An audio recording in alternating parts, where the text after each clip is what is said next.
Willkommen, Freunde der analogen Unterhaltung zu Hunter und Kron. Heute mit Port Royal.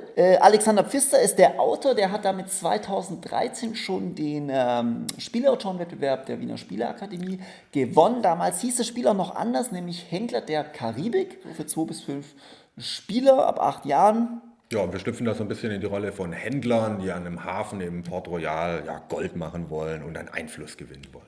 Es gibt eigentlich nur diesen einen Kartenstapel, der eigentlich das ganze Spiel ist. Die Karten haben ein nettes Feature, die sind nämlich werden doppelt benutzt. Auf der Rückseite ist ja hier, sieht man so ein Gold-Symbol abgebildet. Das ist quasi das Geld. Auf der Seite ist diese Karte einfach ein Gold, oder beziehungsweise alle Karten sind einfach auf der Rückseite ein Gold. Man spielt immer wieder durch diesen Kartenstapel hindurch, aber dadurch, dass große Teile des Kartenstapels in einer Runde auch immer an Gold verdeckt an die Mitspieler verteilt werden, ist der Kartenstapel auch jedes Mal ein anderer. Manche Karten scheinen verschwunden zu sein, weil sie eben die ganze Zeit als Gold bei einem der Spieler lagen, bis der endlich dann diese Karte ausgibt, was er ja gar nicht weiß, weil man hat halt als Gold vor sich liegen. Naja, eine kleine Vorbemerkung. Jetzt segeln wir aber los. Wer dran ist, ganz einfach, deckt hier Karten auf. Das nennt sich Phase 1 Entdecken. Ich fange an, Karten vom Kartenstapel aufzudecken. Zum Beispiel ein Schiff hier, gelbes Schiff, eine Pinasse, hat ein Gold geladen und hat die Kampfstärke von 1. Ich könnte jetzt direkt meinen Zug beenden und in Phase 2 Handeln und Heuern übergehen, wo ich dann das Recht habe, mir aus dieser Hafenauslage hier eine Karte auszuwählen. Diese Schiffe, die gibt es in 5 verschiedenen Farben. Das wäre hier gelb. Und es ist so ein bisschen so ein Grundmechanismus im Spiel. Je mehr Karten ich hier aufdecke, desto ein höheres Risiko gehe ich im Endeffekt ein. Weil, wenn ich 2 Schiffe derselben Farbe aufdecke, dann ist mein Zug quasi beendet, die Hafenauslage wird abgeräumt und ich kann in dieser Runde keine Karte nehmen und das ist schlecht. Ja, und was es neben Schiffen eben auch viel gibt, sind Personen, die alle unterschiedliche Effekte haben, also Einflusspunkte mit sich bringen, in dem Fall hier ein Einflusspunkt und hier unten sieht man den Goldpreis, den man bezahlen muss, um diese Person anzuheuern. Naja, es gibt diverse Personen mit unterschiedlichen Funktionen. Hier zum Beispiel der Witzbold, der kostet schon stolze 9 Gold. Dafür bringt er auch stattliche 3 Einflusspunkte mit sich und hat einen lustigen Spezialeffekt. Und zwar immer, wenn man an die Reihe kommt, als aktiver wie auch als nicht aktiver Spieler und eine leere Hafenauslage vor sich findet, dann bekommt man 1 Gold. Ja, hier gibt es einen Pirat. Ja, kostet auch stolze 9 Gold, bringt auch 3 stattliche Siegpunkte mit sich, hat aber halt hier auch eine Säbelstärke von 2. Damit könnte ich dann schon so Schiffe wie die Pinasse etc. abwehren. Und das ist eben eine Möglichkeit zu verhindern, dass ich hier 2 gleichfarbige Schiffe aufdecke, indem ich halt einfach, wenn das jetzt zum Beispiel eine gelbe Karte wäre und ich hätte schon den Piraten, dann könnte ich einfach sagen, nö, die Karte will ich nicht, weil ich habe ja schon eine gelbe Karte. Dann wehre ich die einfach ab und kann die einfach weiter aufdecken. Hier gibt es noch mehr Leute, ein Fräulein, die macht alle Karten billiger, ein Händler, damit bekommt man dann, wenn man gelbe Schiffe nimmt, mehr Geld. Aha, jetzt wird es interessanter. Eine Galeone.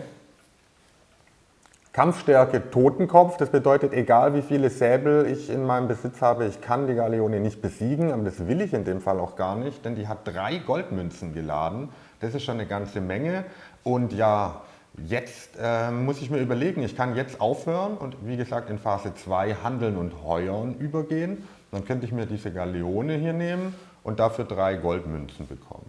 Ja, jetzt ist eigentlich mein Zug zu Ende.